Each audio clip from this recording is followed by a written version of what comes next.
you. Woo! We missed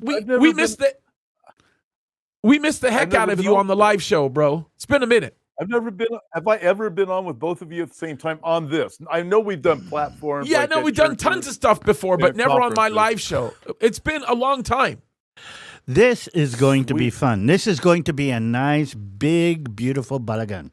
This is going to be so exciting, ladies and gentlemen. Okay, so I just want to set the record here, kind of set the precedent for what we're doing today. First and foremost, on the super chats, keep them coming, guys. We appreciate them. We will read those super chats later. We will also take questions later, which we're excited about. But today we're going to talk about a lot of stuff. First of all, we're talking about Damascus. The name of the game here is Damascus. We are going to talk about the insanity that our favorite terrorist is doing right now, Mr. Julani. We're going to talk about the consequence and the significance of what's going on with the Druz and what's happening on the Golan Heights side of Syria. We are going to spend some time talking about internal Israeli politics, as we always do. As I said before, this thing with Gantz is just killing me. We're going to have to talk about that. It drives me crazy. And we are going to try to do everything that we can to tackle the many issues that we think we're going to be facing here shortly if things get any more hot when it comes to Turkey. Now, what I'm specifically talking about is the Kurdish movement in what I would call northeast Iraq and what I would call northeast Syria. I think there's some significant, and there's a difference between the Kurds in both of those areas. And what is ending up happening right now with the change, what appears to be the change of mind with Turkey and Erdogan since the disbandment of the PKK in May of this year. Something's happening there. No, he's very silent, but okay, we'll get to that. But that's a deafening silence, bro. That's a scary silence. Can I add one more subject? Yep. Because I wasn't here last week, and you talked about, and you took apart the whole Tucker Carlson thing. Yep, I had to. Yeah, and there's one thing I need to kind of stress because I don't think anybody knows this, because it really freaked me out when Tucker said that I should give up my American citizenship. I don't know if you. Oh, I was. Then you must have missed that part of the live show, because I lost my mind on that, giving up the American citizenship. I talked about you for probably a good solid 8 or 9 minutes. Well, now there are certain people I wouldn't mind losing their American citizenship, but wait a minute. I got to ask a question here. I didn't catch that. So what happened? Tucker Carlson said if you're an Israeli with dual citizenship, you got to. You serve in an Israeli army, you should be forfeiting your American citizenship. Well, that's what they're saying in Canada. He's saying that, Tommy. He's saying that. Wow. He said that about if you're anywhere, then you should. If you served in any foreign military, then you should not be an American citizen. So my statement to that is, you can take that statement and completely shove it, because that would mean I would not even be in the United States of America, because all of my family served in the military for Egypt, and now they're faithful, loyal citizens of the United States of America. Wow. I need to add something on a personal level, because here's something a lot of people don't know, because I'm the one who actually did it, okay? Every American citizen that serves in the IDF has to go to the Bakum, which is our base of HR, and get a document that states, with his name, serial number, and ID number, that he did not volunteer to serve in the IDF, but he was drafted according to law. Well, look. Do you understand what I just said? So why is that? Because we do realize that there is a law in state that says you cannot volunteer for a foreign army according to American law. You could forfeit your citizenship. So it is in there. And because of that, I think I probably could find a piece of paper. I actually had to state and to prove to the American authorities that I am drafted into the IDF and not volunteering for the IDF. And based on that, they cannot revoke my American citizenship. And I think he's walking down that path. Well, it's exactly where the path is for people who are not familiar with the way that the law works and how our Constitution was actually formed. And by the way, when I say that, that's not a blanket statement like, oh, you're ignorant. It's the fact that this is part of constitutional law, if you go to law school, that many law professors don't even teach. It's a very, very interesting line that gets drawn, because what people don't understand is an overwhelming majority of the first American citizens were faithful warriors who fought with the redcoats. Okay, they were Brits. Against the French. They fought against the French. I mean, there's so much to say about it. As a matter of fact, there was a whole contingency of redcoats that were currently positioned in the colonies, fighting to defend the colonies, who then turned around and became members of the contingency that fought within the Civil War. And that, by the way, there's so much to say about all of this. And I understand the existing laws. The Secretary of State, by the way, or the Office of the Secretary of State, has this long, pronounced discussion of what it looks like when it comes into forced military service while being the citizen of another country. As a matter of fact, there are adjunct policies that exist that allow for foreign military service members to become U.S. citizens, and the pathway is service in our military. Definitely, always has been, by the way. Of course. I mean, same way in us. But I find what I find fascinating about the whole Tucker Carlson thing is that he did take something that is in there that has a little bit of an element, but he doesn't know enough. I mean, nobody fact checked him. Nobody said all IDF soldiers had to actually declare and do it legally. Number one. All U.S. citizens had to do that. And number one. And number two, I find it fascinating that what he is attacking is the IDF. What he is attacking is that connection between the IDF and the United States of America. And you see it in Canada. We're seeing it in other places. There were 2 Israelis who were arrested in, I think it was Britain, and actually brought up on allegations of war crimes because of something. They were released immediately after. But there's an attack on the Israel Defense Force. Mm-hmm. And I think that says volumes about what's going on. Listen, I would wholeheartedly agree. Tommy, what do you say about this, bro? So, did you see the 2 guys from MIT? No. They were both in the IDF. And so there's a major lawsuit right now going on because they basically have been they've been targeted by, it was a professor who went after him, and then they started spreading all these rumors about him, fake pictures of things that they said in these pictures they passed around campus, saying they had done, they didn't do, but they had served in the IDF. And so all these people started physically attacking them and harassing them. That was at MIT. And so the lawsuit's going on right now because, facts are coming out because they have to come out. If it wasn't for the lawsuit, they wouldn't be able to get the truth out. But I got a question, James, and for both of you, when I look at this, and I look at the America First policy, right? Yep. And I think what we are watching right now is a divide within that group because, listen, I get America First. We need a strong America to have a somewhat of a stable world. That's the reality of the world we live in now. However, what the America First policy is that's coming from Tucker Carlson and many, many, many others is, no, we're not going to help out anybody. In fact, we're not going to support anybody. But what they fail to even consider is that without a strong Israel, you've got all hell breaking out with Islamic terrorism all over the world. Yeah, I mean, you're 100% right, Tommy. And the problem that I have here, and I'm gonna address the Tucker Carlson issue. I am convinced, and I think I'm a pretty good reader of people. I am convinced that Tucker Carlson is not sitting in a place where he is deviantly looking for ways to put into effect this anti-Semitic rant that ends up destroying the pathway of Israel. But what I am convinced is happening is that he has surrounded himself around people that continue to give him really bad information. And I think one of the things that have heavily influenced him, and if he doesn't get good people around him, it's going to be a problem, is some of the bad experiences that he has had by some of these people who continue to drive what his view concerning this issue is. I don't see him as a grifter like Candace Owens. I think Candace Owens is just an outright grifter. I think she knows what she's doing is evil. I think she continues to do the evil. I think Tucker Carlson sees this from a completely different way, which is why it's even more dangerous.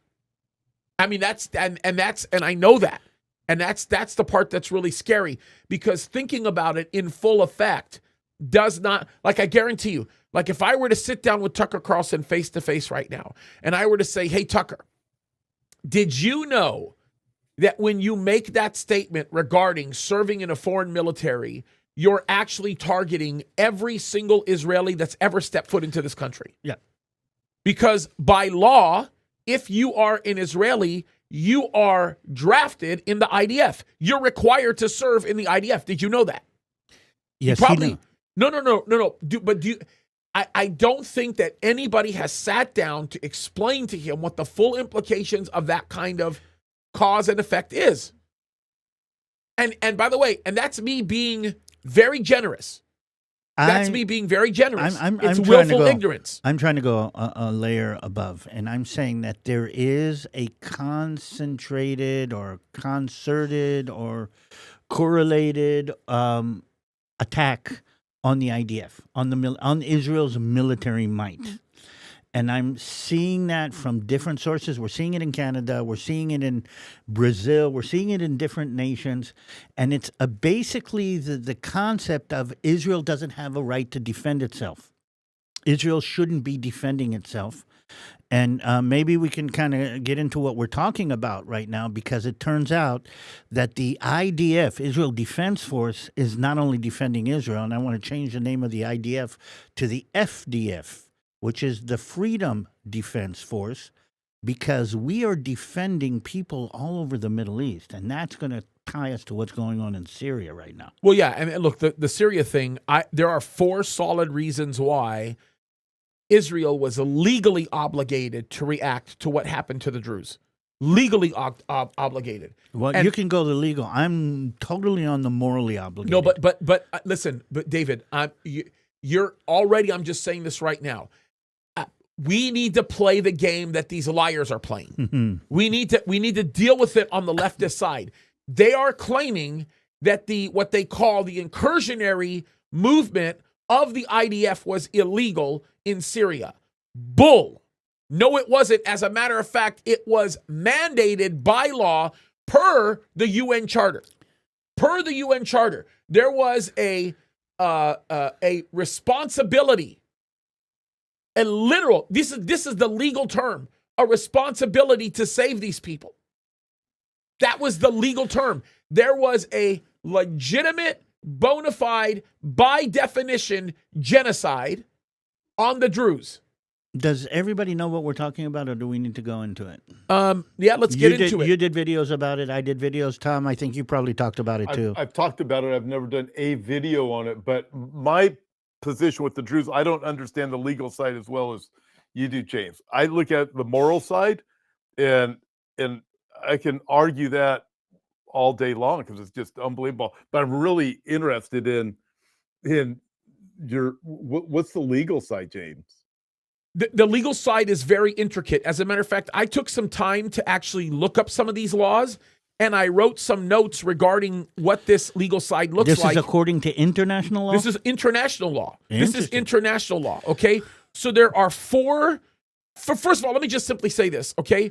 When we talk about... You're going to hear this term. You're going to hear this term called R2P, okay? And that basically means responsibility to protect. Okay. Cool. This is a UN law. It was put into place in 2005. It was agreed at the 2005 World Summit. Okay. I'm going to read these notes specifically so I don't get this messed up. Okay. It lays out what should happen when population faces genocide. Here are the issues: genocide, war crimes, ethnic cleansing, or crimes against humanity. It's based on 3 pillars. Pillar number 1, the state responsibility. This is the exact language. Every sovereign state has the primary duty to safeguard its own people from those 4 mass atrocity crimes. Immediately, the Druze fall into that place. Because here's an unknown fact about the Druze. The Druze are immediately referred to as the people of Israel. Let me just explain why. There's 1 million Druze alive right now. Mm-hmm. Roughly 200,000 live in Israel, and 750,000 live in Syria. Specifically, this area of the this mountain, Jabal Druz. Jabal al-Druz, which Jabal means al-Druz. the mountain of the Druze. Or Okay? Suwaida. Yeah, El Suwaida. That's the El Suwaida province is Yeah. basically what it is. Okay, so they are the people. Okay, they are Israel's people. Number one. And by the way, here's something a lot of people don't know. They're so much Israel's people, they actually claim to be the ancestors of, in essence, the brother-in-law of Moses, because they came from Jethro. That's their claim. As a matter of fact, the flavor of Islam that they claim to adhere to is an offshoot of Sharia, or not Sharia, is an offshoot of, Shiite Islam, which, by the way, isn't even that. In my opinion, it's actually more a modern heresy of Christianity. There's a whole history that goes back to the Ottoman period related to that. I don't know if I've ever told you. The way I like to compare them, I call the Druze are for Islam like Mormons are for Christianity. Yeah. They kind of started off on that kind of side, but went off in a completely. And as a result of that, were persecuted, ostracized. Yeah. And that's one of the reasons why their religion is secret. Yeah, and by the way, I should also note this. Islam is not a world religion, in my opinion. Islam is actually a heresy of Christianity, but that's a completely different point. So that's the first pillar. They have, every sovereign state has the primary duty to safeguard its own people from those 4 mass atrocity crimes. Pillar number two, international assistance. If a government lacks the capacity or requests help, the wider international community should provide diplomatic, economic, and technical support so the state can meet that obligation. Pillar number 3, timely and decisive collective action. When a state is unable or unwilling to stop the atrocities, the international community has the responsibility to intervene, ranging from sanctions and mediation up to, in extreme cases, military force authorized by the UN Security Council to protect the threatened population. Let me make this comment. Julani is the one that had the obligation to act. To protect his people. He did not. Okay, so Israel had to jump in. So that's the first reason. The first reason was Israel had an immediate R2P obligation. Okay. The second reason is the legal and moral precedent. Okay, Netanyahu's red line that he created was also based on international law. And he said that if the red line gets crossed, meaning the DMZ that was created on the Golan Heights side of Syria gets violated, which it was Totally. when Bashar al-Assad was overruled, they had to go in and protect it. It's part of the agreement of the DMZ. We know that. And by the way, it was formally stated months prior to Bashar al-Assad actually being destroyed, because Israel's Mossad was beginning to see movements that weren't happening, and it was reiterated months later. That's the other reason. Give me a pause here right now. I want to tie in something I find interesting. Why is Turkey so quiet right now? And one of the reasons is that Turkey is holding on to Syrian territory on the other side, on the northern side, exactly the way that Israel, and has created DMZs inside Syrian population centers because of the Kurd problem. Yeah. So they can't really do anything because they are doing the same thing that Israel's doing. Yeah, and on a quick note, I should probably note this too as I'm looking at these legal things. Look, you have to understand, by the PKK being disbanded, and we were going to talk about this a little bit later, okay? That happened on the 12th of May. I did several videos on it. Okay. Okay, it gave more bandwidth to Turkish security forces. You have to understand that Ankara now backs Damascus and the stability efforts of Damascus, so long as no integration with HTS is done. As a matter of fact, they may actually tolerate the Syrian army near the Jordanian border if Druz safety is guaranteed, but objects to HTS influence. Why do they want Druz safety guaranteed? Because if Druz safety is guaranteed, then that means the DMZ that is secured by Israel on the Golan Heights side also acts as a buffer zone for activity by Turkish forces, especially near the Jordanian border. Okay. And that's a very critical point, which is a whole other issue, by the way. So we have the legal precedent. Yeah. By the way, there's still other reasons why Israel had to act, and they all relate to legal reasons. Okay, those are probably the primary one. By the way, we haven't even talked about the expansionism of the buffer zone, right? That we just talked about a little bit. And then how about this? How about deterrence of Iranian-backed forces, Iranian-backed expansion? Has anybody talked about the other group of people that nobody is even talking about or even having a conference concerning? Okay, what about the IRGC forces that right now are taking time to train all kinds of other wicked, evil people that are coming in and doing it? Has anybody talked about the Bedouins at all? Has anybody talked about any of, I mean, there are some really strange bedfellows right now with Iran coming in, trying to basically put into effect a new land bridge that carries into this eastern border of Lebanon to get to Beirut. Lebanon doesn't want it. Mm-hmm. The Israel has a mega interest in protecting the northern finger area. That's the northern part of Israel. That's at the southern border where you were in 82 for. Yep. I mean, this is a powder keg. Okay, so we've got a legal aspect.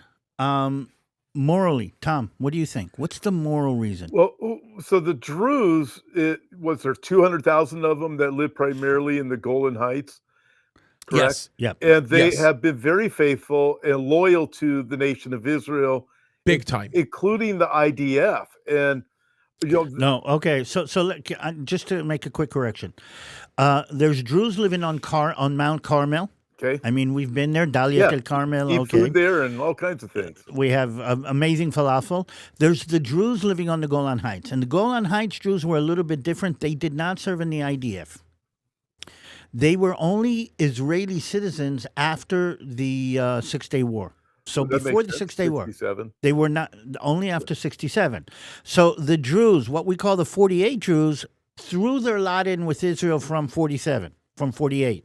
And actually, by law, they allowed Israel to pass a law that actually drafts them by law. The Druze on the Golan Heights are less connected, though they have been loyal to Israel down through the years. There are estimated to be 100,000 Druze that serve in the IDF or have served in the IDF. Oh, yeah. As a matter of fact, let me make this just to support Tom's point. There are some high-ranking diplomatic officials who are serving right now Well, that are Druze. What about the our consul general the of consul LA, general in LA? who speaks perfect Arabic, by the way? Okay, so I'm trying to get to a legal aspect. I've got this. What's the moral aspect? Yeah. What is? Well, from my perspective, the moral aspect is, look, this is a group of people who are loyal to the nation of Israel, who have been faithful to fight side by side, to fight against the enemies, to protect what they would consider their Israeli brothers, even though they may not be blood, they may not be Jewish. They still recognize that themselves as that. In the same way, listen, he who sticks, they're willing to give their lives for the nation of Israel. To me, Well, that's a huge moral issue. Well, I would say the Bible actually says again and again, you will defend the foreigner among you. You will give them rights, meaning again and again, I mean, the story of Ruth, basically. And the Druze, by the way, believe that they're connected to Jethro and Tzipporah. Who is Tzipporah? Tzipporah is the wife of Moses. I mean, Moses married a non-Jew. Okay, basically, that's where they tied their fate into. It's according to their religion. But so the Bible gives us a moral obligation to look out for the oppressed. But there's something else, and again, you hear it in the Israeli media more than anything. What's happening to the Druze has happened to the Jews. And if we stand by and watch this happening now, we have no moral right to come to the world and say you did not stand by us when we were being oppressed. That is so true. So that was great. And I also think it's a good point, and I know this is like Tom did not know this was coming. I'm not even like it's out of nowhere, right? But I am thankful or happy that you put that background up behind you, because this is the perfect time for the kind of book that you just wrote to be out. I want you to talk about it a little bit, Tommy, because this goes right along with the area that we're in right now, the place that we're in. Yeah. It's an important book. It's a very important book, and I better get one signed, dude. I better get one signed. I will get it. I will get it to both of you. I don't even know if I sent it to either of you yet.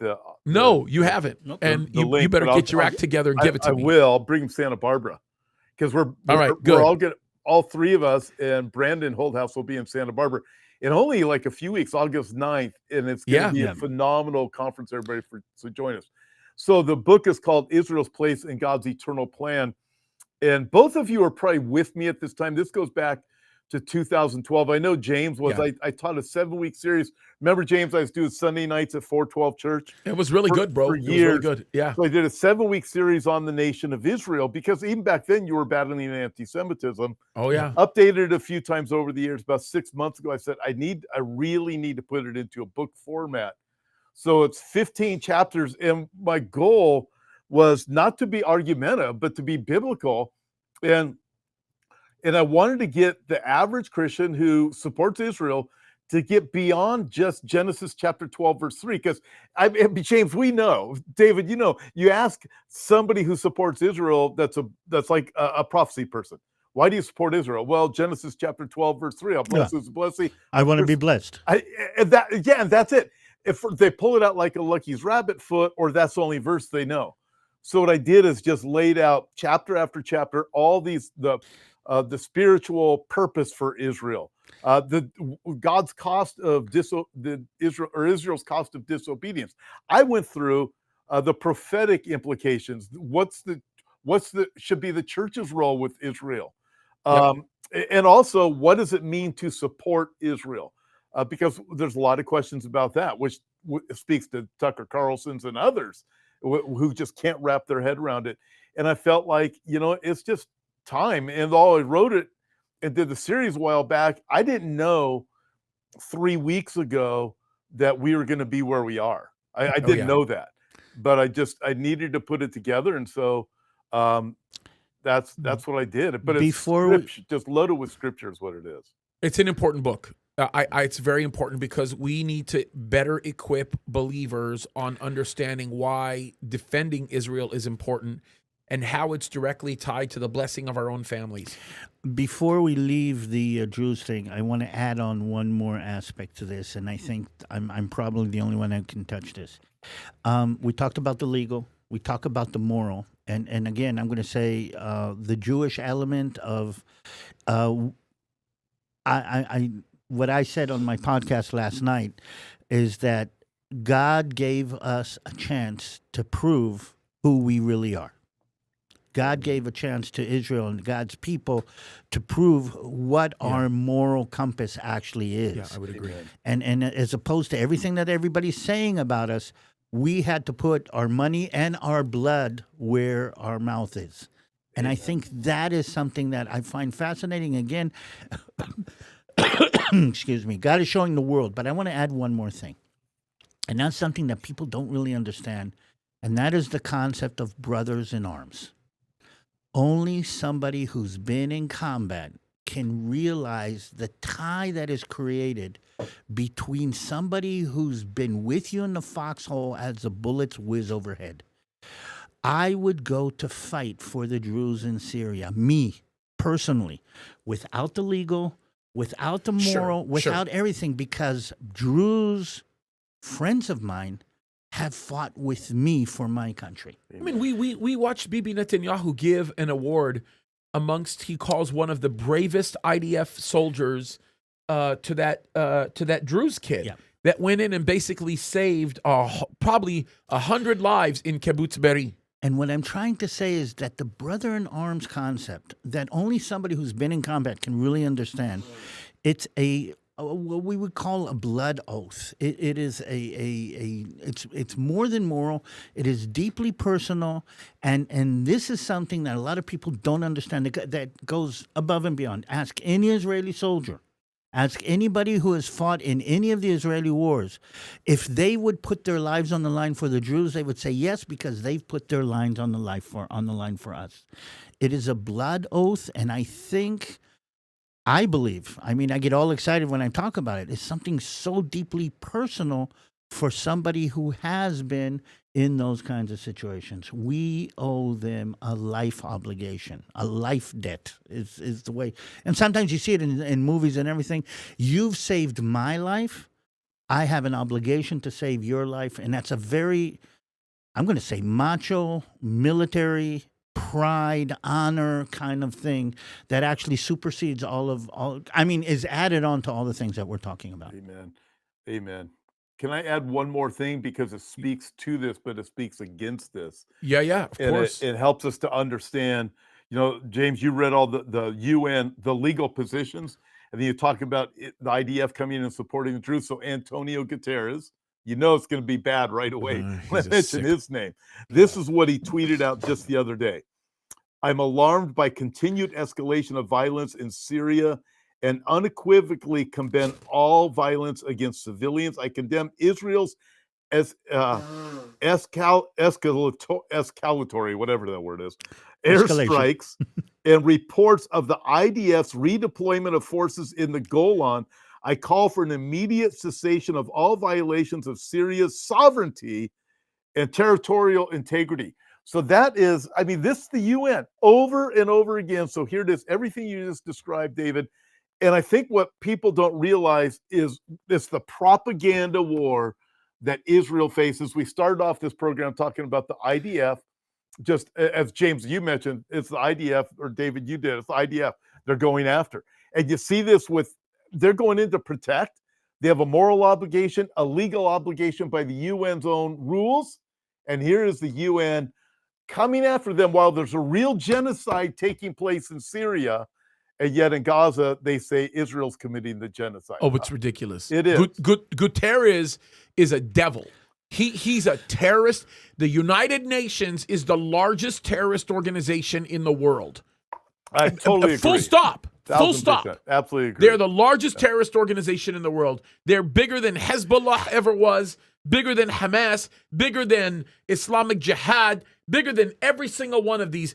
That pig, and I'm serious. I'm using that term. You might as well call him Antiochus. You might as well. That guy is going to be judged, and he's going to burn in hot hell if he doesn't repent. Shmum. You can make that an audio clip. We call him United Nothing, and I spent 3.5 years inside Lebanon. Probably about 2 of them really up close and personal with a United Nations peacekeeping force in southern Lebanon that was supposed to stay between us. But again, very quickly, and I used to talk to them on a regular basis, the actual guys on the ground, the United Nations guys, their job is to support the Arab side. Yeah, their job is to terrorize Jews. They see it, and again, any movement I would make, all of a sudden I see the blue helmet sticking up above their embankment with video cameras. Every move I made, they had their video cameras on me to make sure. On the other hand, I actually watched Palestinian terrorists walk by. We you know what thermal imaging is? You see at night. I actually saw them walk by the United Nations post that was supposed to make sure that they don't come in our direction. Literally walk by the post, and the UNs didn't do anything. They're gonna go give them tea and make hummus and do. Listen, and these same UN bozos. They don't even know. You know what they remind me of? They remind me of the Black Islamic movement here in the United States of America. They walk up to you and they go, Allahu Akbar, my brother, and they have no idea what that means. They don't know what it means when they say, Ya ilaha illallah Muhammad Rasulullah. They don't know. They read words out of the Quran. They don't even know what those words mean. As a matter of fact, they continue to recognize and propagate the lies that are communicated. These are the same people that still to this day sell black slaves. And they continue to say, Allahu Akbar, my brother. The same people that are killing them. Okay, so one of the questions that we as Israelis ask about the United Nations is, why do you hate us so much?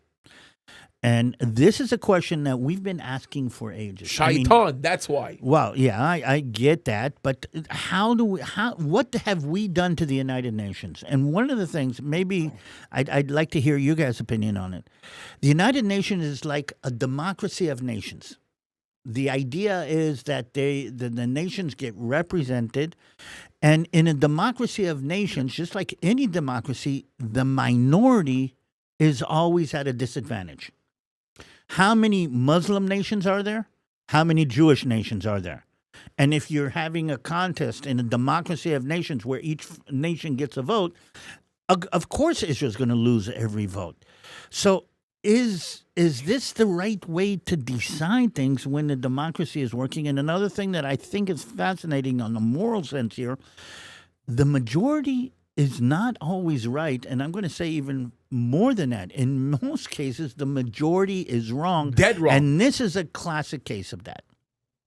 Yeah, Tommy, I'll let you respond first, because if I respond, I'm going to just completely flip a lid like a volcano.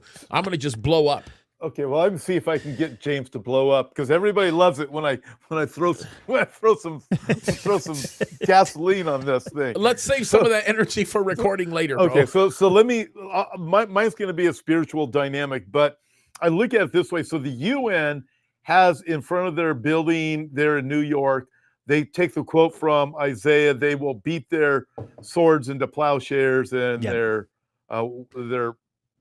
whatever into pruning." A Jewish verse. A Jewish verse while they drop their pants and pee on Israel. Did they put it on Hebrew on the building? No, it's in English. Savage flipping animals. It's in Anglit. Okay, now with that, here's the interesting dynamic. That's a messianic verse applying to Jesus when he comes back and establishes the millennial kingdom. What the UN does is they take the Old Testament, they put themselves in the position of God when they say that. They put themselves into the messianic position. I don't think they realize that's what they're doing, but that is exactly what they are doing. So you have that. The one problem that for all of the world that stands in the way of bringing about this utopian world they want to bring is the nation of Israel, because something is different. The nation of Israel wants to act like a nation. They're not interested in being God has a different plan for them. They can't wrap their minds around a chosen people or any of that. Okay, now I'm going to say this, because James, I think I know you see this. I'll move away. We don't go too far, but so okay, I want to bring this up because there is within the Christian movement the NAR, or the New Apostolic Reformation. I knew this would get changed. Now this is what people don't understand, and a lot of them are in the Make America First, the America First movement, right? Yes. A lot of them are. Yes. Now, a lot of them, as of today, are still pro-Israel. Here's the problem with that movement. We're losing that. So for all of our viewers out there, the NAR, it's basically Kingdom Now theology or dominionism.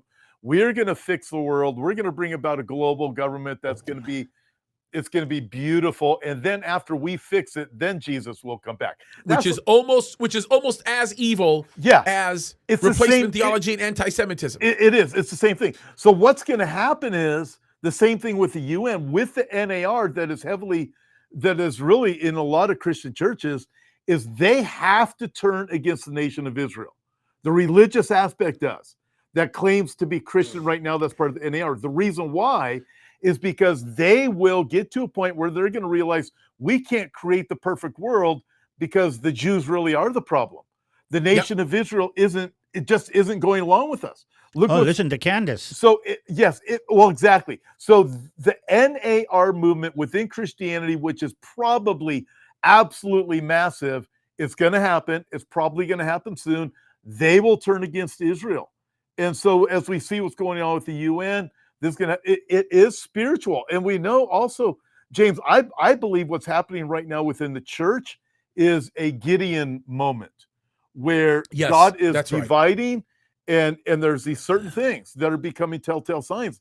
I believe Israel is this piece right now that God is using to weed out those who are willing to stand with him on his position. Regardless of what Israel has done, Israel's not a perfect nation, but there's no perfect nation that exists. That's why we need the Messiah.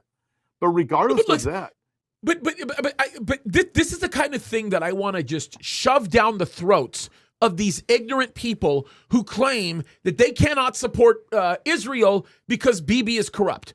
The first thing that I want to do is I want to say, do me one favor, you uneducated fool. Do me this one favor. Tell me how Israeli government works. Don't say it's a parliamentary structure. Tell me why they're unique amongst parliamentary structures. Give me one iota of a description on how it works. Then you can come to me and tell me about corruption this or corruption that. But besides that, forget all that. Let's just pretend you don't know jack about any of that stuff. You're so ignorant. You know, I'm not going to say ignorant. You're ignorant. You're so ignorant of the scriptures that you continue to allow yourself to walk in complete blindness because you refuse to acknowledge the truth. People don't think about this. Look, one perfect example of this, and you see it amongst the NAR. This is a big one, right? This signature is being adapted by many of them. Jesus is king. Jesus is king. Here's my question. Is Jesus king right now? Or will Jesus become king? There's a difference between being anointed king and becoming king. And just like David was anointed king. And he still took out Goliath. And after he was anointed king, it took years and years and years before he stepped into the position by which he was anointed. Jesus stepping into the position by which he is anointed to become king happens in Revelation chapter 5.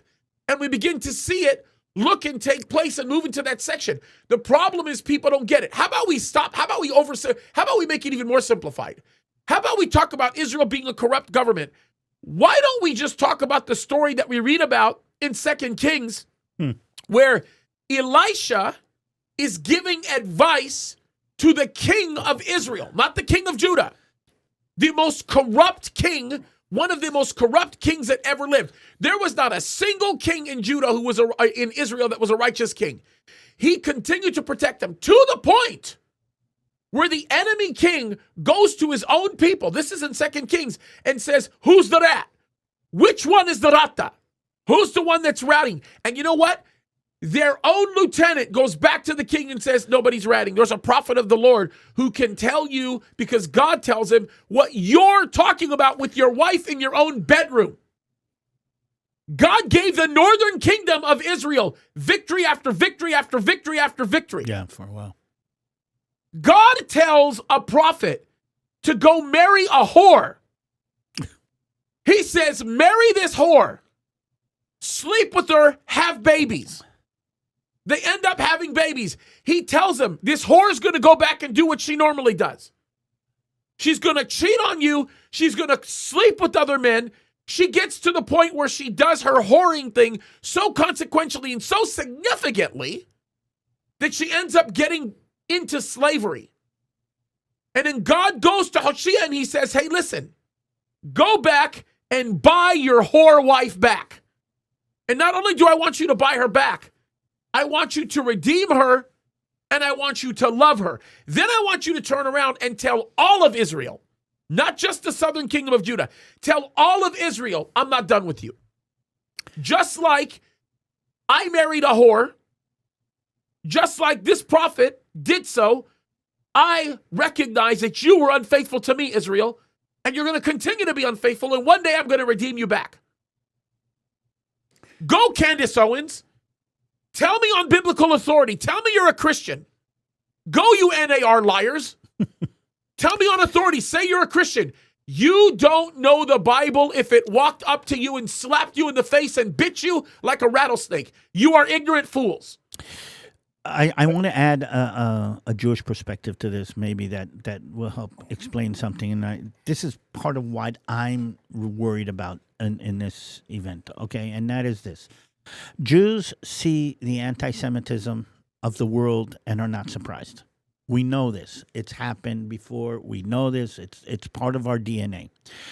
But when Christianity turns on the Jews, and the Christianity that we're talking about, the Bible reading, prophecy connected, morally oriented Christians who turn on the Jews. Then they're not that. They're not Bible prophecy, morally oriented Christians. They're not. Okay, but they're deviants from the faith. From the Jewish point of view, This is what we see, and it is pushing Jesus away from the Jewish people.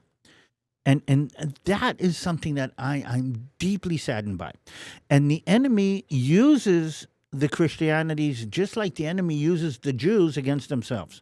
I mean, every anti-Jewish movement, every anti-Semitism, every anti-Semitic conference has I'm going to say, a representative Jew who says, "I'm Jewish, but I don't believe what Israel is doing is right. I'm not against. I'm Jewish, but I think Zionism is wrong. I'm Jewish, but I think Bibi is wrong." And they wave that the fact that they are Jewish gives them some added on weight, or their opinion has a deeper value because of their Jewishness. These Christians believe that they have an added on weight because of their Christianity. Yeah, but the problem with this is this goes to the turncoat, completely lost, just baloney pastors that are too lazy to study the word and to teach the people their word. Can I give you one example of this? I'm teaching through Isaiah right now, okay? One of the examples of understanding this prophetic didactic element that exists within the book of Isaiah is Isaiah 53. Do you know what everybody teaches about Isaiah 53? They say that Isaiah 53 is a prophecy concerning the Messiah going to be sacrificed, going to be crucified. Okay, it speaks exactly of Christ being crucified. But the problem is, because they don't study it, because they don't deeply dig into it and recognize the dynamic of what's going on, they don't realize that it's not Isaiah prophesying what's going to happen to Jesus in the future. It's Isaiah prophesying the Jews looking back thousands of years later at the death of Christ, recognizing what he did after the Antichrist sets himself up in the temple and demands to be worshipped. Isaiah is describing the Jews looking back and saying, "We wounded him, we scarred him, we beat him, we did this to him. He was our Messiah, yet we did this." It's describing the Jews looking back on Jesus 2,000 years, 3,000 years later. It's describing the Jews looking back on Jesus while they're in the tribulation. And if you continue to believe that we're spiritual Israel, then you have to deny even the basics of the prophets. Oh, yeah, go ahead. I'll wait. No, I'm saying we need to counterbalance this. And again, a lot of people in a lot of different directions, but how do we show the Jews, the Israelis today, who have proven, by the way, I can't help but stress, what's happened now with the Druze, that we've proven who we are from a moral... You teach Christians the Bible. Please. Pastors, stop this lazy garbage. Stop teaching out of Chat GPT. We have Calvary Chapel pastors that are doing this. I'm pretty sure. There's Calvary Chapel pastors that are doing this. I'm pretty sure it's happening everywhere now. And can I jump in here on this?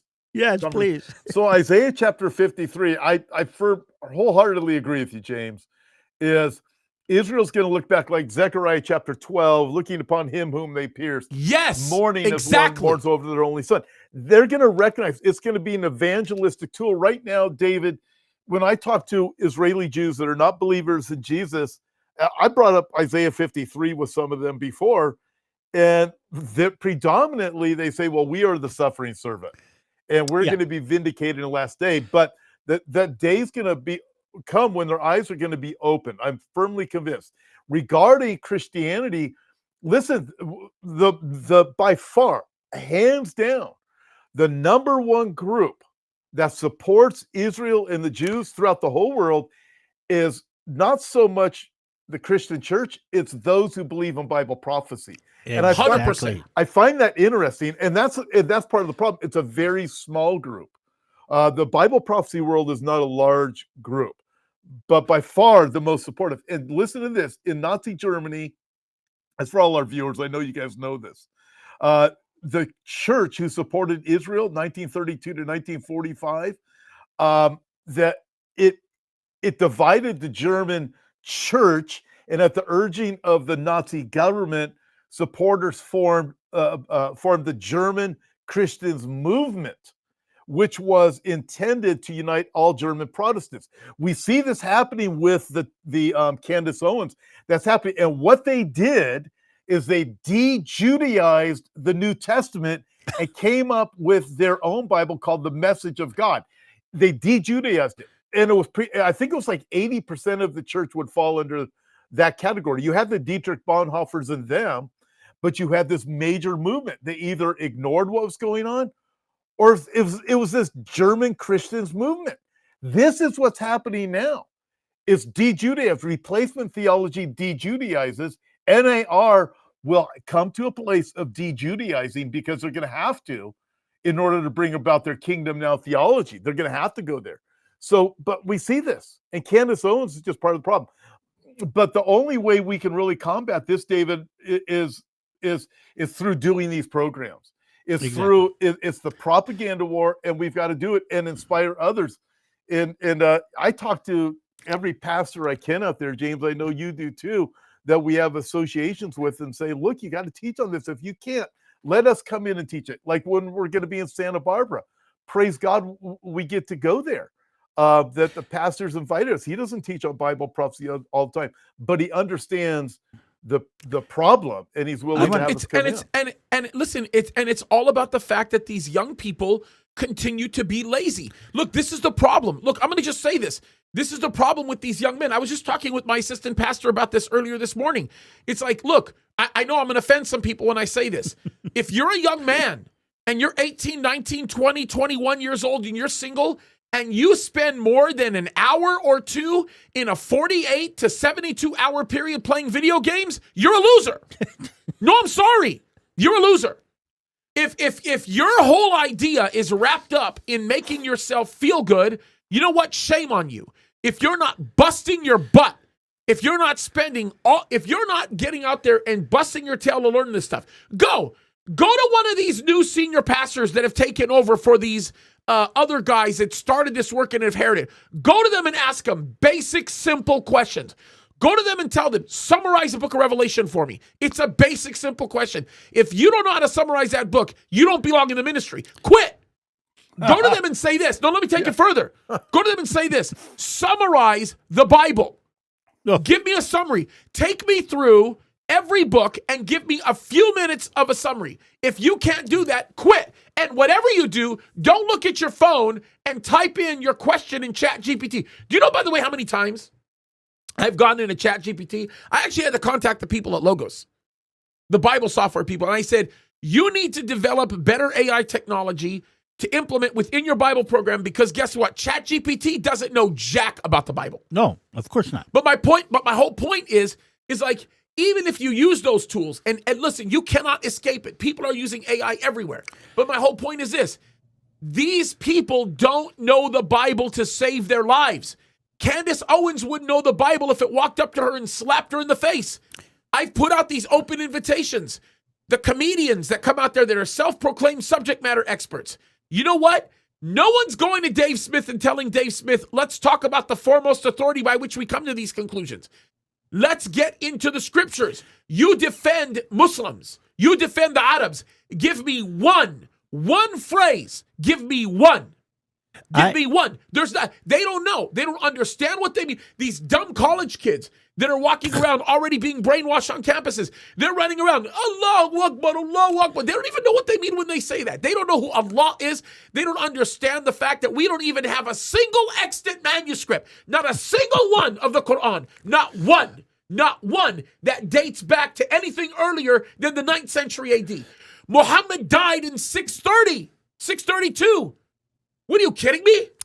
There's nothing.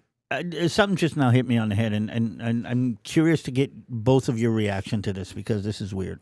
We talked about the UN being a democracy of nations, and we talked about the fact that the truth and morality doesn't always go through the majority.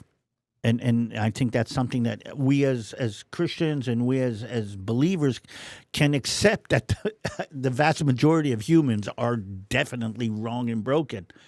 Is the AI revolution another version of majority wisdom that is going to come No. and bite us in a different way? Nope.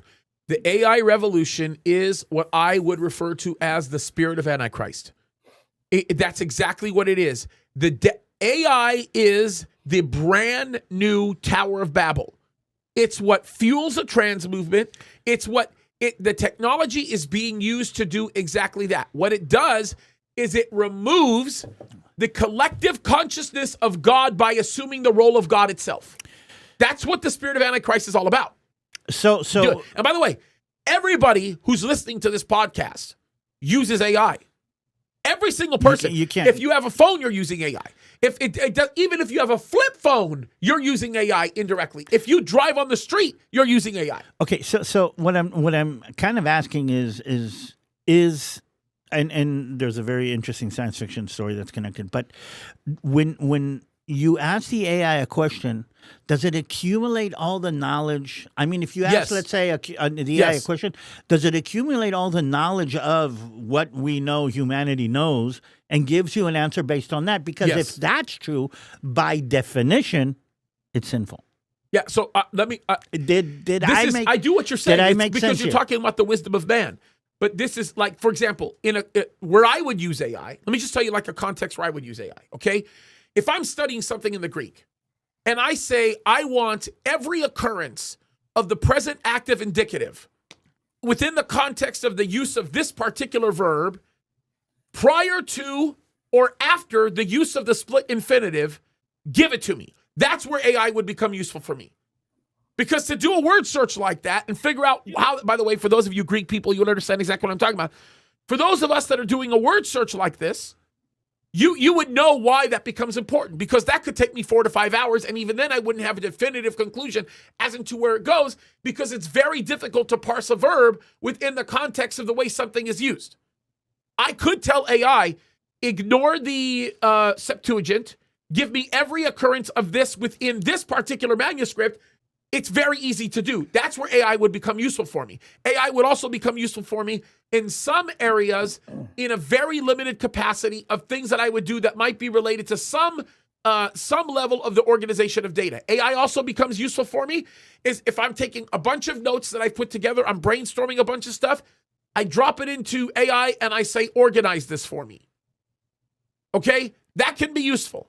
But when you say, I'm teaching this Bible study, give me a study, and then you go out there and you read it, you're a hustler. You're a con artist. Yeah. You're a liar.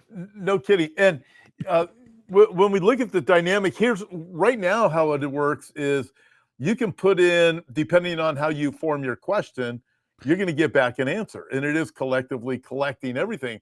But the day is coming where I firmly believe it's going to be controlled, like it's going on now in China. It's going to be controlled where you will not get any correct Bible interpretation that's going to exalt Jesus. That's just a matter of time. It's the truth.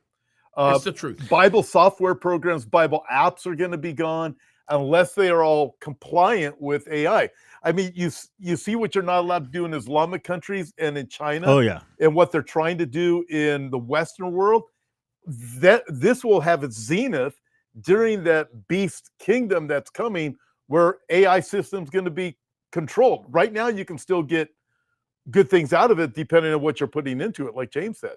But you probably couldn't go online and say, AI, show me a picture of Prophet Muhammad in a exposed environment. You probably couldn't. It wouldn't do it. We could try it right now. I'm not. Yeah, it's you could probably do that, but the problem is, it won't.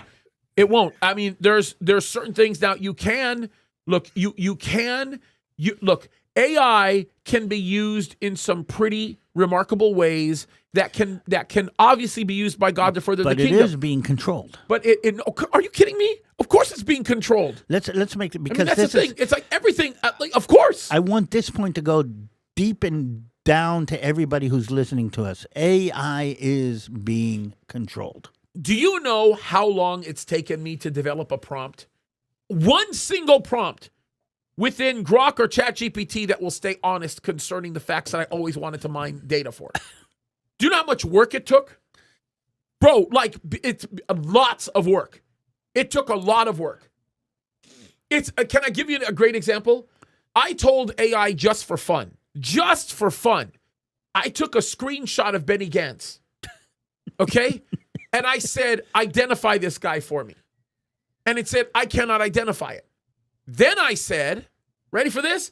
Then I said, it's Benny Gantz. And AI said, you're right, it's Benny Gantz. I said, wait, how can you confirm that I'm right when you couldn't identify him in the first place? And it goes on to tell me this big old long thing of how they're not allowed to identify people, when in reality, no, it's not allowed to identify a Jew. Really? I mean, look, I'm just telling you. So you want to say if you put a picture of Bibi, it won't identify him. You put a picture of Trump, it will? Yes. Go do it. Ooh, that's scary. Go do it. Okay. All I'm saying is you have to teach it. You have to work with it. This is how it works with AI. You have to treat it like an employee that you don't trust. But all of this to say, this is like a really important thing. All of this to say is if you can't do what Tom does on a daily basis, if you can't do what me and you do on a daily basis, then you shouldn't be in the field that you're in. If you're a pastor, you're supposed to be a subject matter expert on these things. If you don't know the Bible you teach, if you don't own the Bible that you teach, you don't belong in the ministry. Go to some of these guys that are pastors of bigger churches and tell them, explain to me what the Bible says in Revelation 6, for example. What does Revelation 6 mean? Just explain it. Let's just talk about the first 4 seals. I can imagine how that would go. Oh, come on, bro. They would, a ton of them. I know one guy right now, might even get into he knows who I'm thinking about, right? Who wouldn't be able to do it to save his rear end. He would not be able to do it to save his life. You could probably come up with about 95 out of 100 pastors in America that couldn't even do it. Who may have been at that same Coldplay concert, by the way. I'm just saying. Yeah. You know what? I didn't even know about this Coldplay thing, and all of a sudden stuff starts showing up. Coldplay, dude, it's hilarious. And then Craig finally. I mean, I feel bad for the wife and the husband. That's a definition of balagan. I mean, that is about as big a balagan as you can get. I mean, are you kidding me? Look how it went. By the way, across my feed just now, Whitcliffe is on his way to Israel. It looks like they're going to be signing an agreement. What's the agreement going to be? In Gaza. In Gaza. It's going to be what we call the 60 days. Who's signing the agreement, Michael? Who's signing it? Well, Hamas has agreed to sign it. The Israelis have moved the lines between the Morag and the Philadelphia corridor. We both know what that means. And as a result of that, What is Egypt saying about that? Egypt is willing for them to sign the agreement. They're not leaving Philadelphia. Not yet. But there were 2 corridors along the way. There was, Rafiah is between the Morag corridor and the Egypt. So give Rafah back to the devil? No. Rafah is staying in our hands. But there's pieces of, the distance. Okay, it was a map thing, but the main core of the agreement is being signed. And I'm kind of worried about that because that means we might kind of end this war on the wrong place. Well, this is not a good time to be talking to me about this right now. I'm telling you. I wanted to ask you about that because as you're explaining this to me, that's the way I see it. I'm an American, I'm a Gentile, but I look and I'm thinking this to me is not a good idea. No, of course it's not. It's Ariel Sharon all over again. No, they're not going to be. We're going to still stay in the Philadelphia corridor. We'll see. The question is the Philadelphia corridor. Just for a reminder, is the how do you say the bottom line of the Gaza Strip, the one that is the joint border between the Gaza Strip and Egypt, and Israel will stay in control of that to make sure that there's nothing going through over the ground and nothing coming through under the ground. So I mean. And again, it seems like it's about to be signed. Whitcliffe would not be coming here if it's not on that level. Again, we might be wrong. Yeah. I still think that Hamas cannot sign it. I mean, Hamas is signing it's like it's death warrant, if you want to put it that way, if it signs another agreement with Israel. Okay, so then what happens at that point? Let's say if it's signed? Yeah. You want to ask my opinion? Yeah, I would like to hear your opinion. Well, look, just look at the geography. I don't know what they mean by a specific set of withdrawals associated with the southern portion of the area just south of the Philadelphia corridor. But the problem is there's a general assumption that's probably being made by the United States of America, maybe by the UN, maybe by part of Egypt, maybe by part of Russia in Libya, that says it's going to be harmless if we remove Israeli forces just south of that section in the Philadelphia corridor that is being questioned. The problem is you open up the door for smuggling, especially if Egypt is allowing the tunnel to be opened up again. It's a big problem. No, the Philadelphia corridor is supposed to be. Okay, the idea was this. The idea was that Israel moves all of the population of the Gaza Strip into the gap between the Philadelphia corridor and the Morag corridor. And goes through them with a fine-tooth comb to make sure there's no Hamas, and then we finish off everything in this. By the way, so what about Khan Yunis? What's the Khan Israeli Yunis stand will on be there? under. Well, we're going to be giving up Khan Yunis. We're going to be giving up this. And the only thing we're going to be holding. Do you think that's a good idea? I don't David? think that's a good idea. I think we should have gone in and kind of totally taken everything. And again, I'm going to maybe to tie this to what we're talking about before. And this is something that I think. Again, this is my opinion. I'm not the prime minister. I'm not the chief of staff. But we're seeing more in this of a concept of no more peace for peace, because we will not have peace with the enemy. The only concept that I believe in today is peace through power. And if you want to tie me into the Syria thing, I believe Israel should go in, conquer southern Syria. Darn straight. Conquer southern Syria. The Druze population in there would support it, okay? Annex it, do whatever we want. Just keep it as a demilitarized zone and not trust this jihadi crazy to say, okay, this is the first stage and Okay, let me ask you a question. If they give that belt back to Gaza and there is a secession, let's just say that. It's gone. How do they protect the western border of Gaza?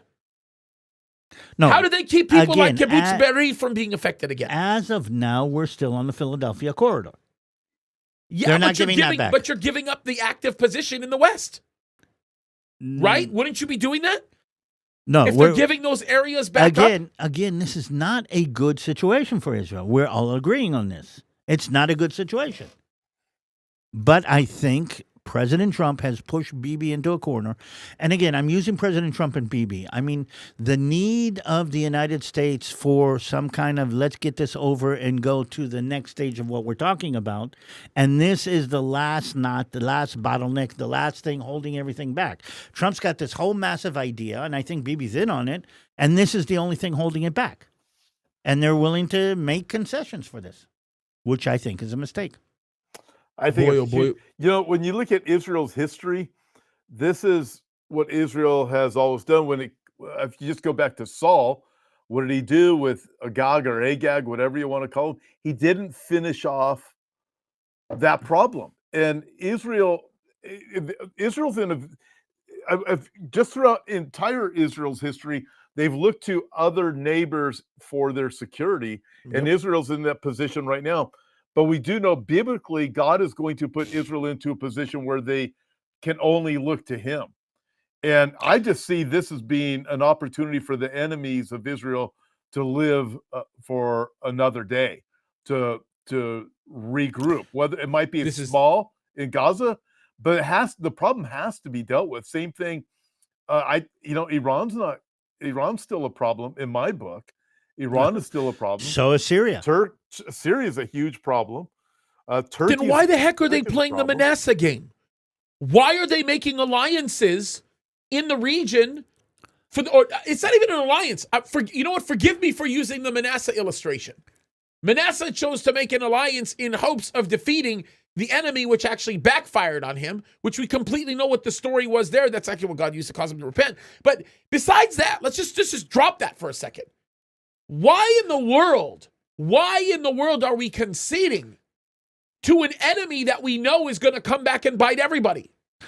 So, again, one more connection. You know the name for the Golan Heights in biblical terms is Bashan. Of course. And we know the story of Og, the king of Bashan, that until he was put down. And he was the last of the giants, according to what I understand, with its 13-foot bed. Oh, come to think about it, you're right. Yeah. That would be the last documented time that we have in the Bible. Well, that's very interesting. I didn't even think about that. Unless you check the television show, The House of David and Goliath. Oh, that's very funny. I didn't even Very think about interesting. that. So Oh, now I have to chase a little rabbit trail there. But anyway, that's a nerding out thing.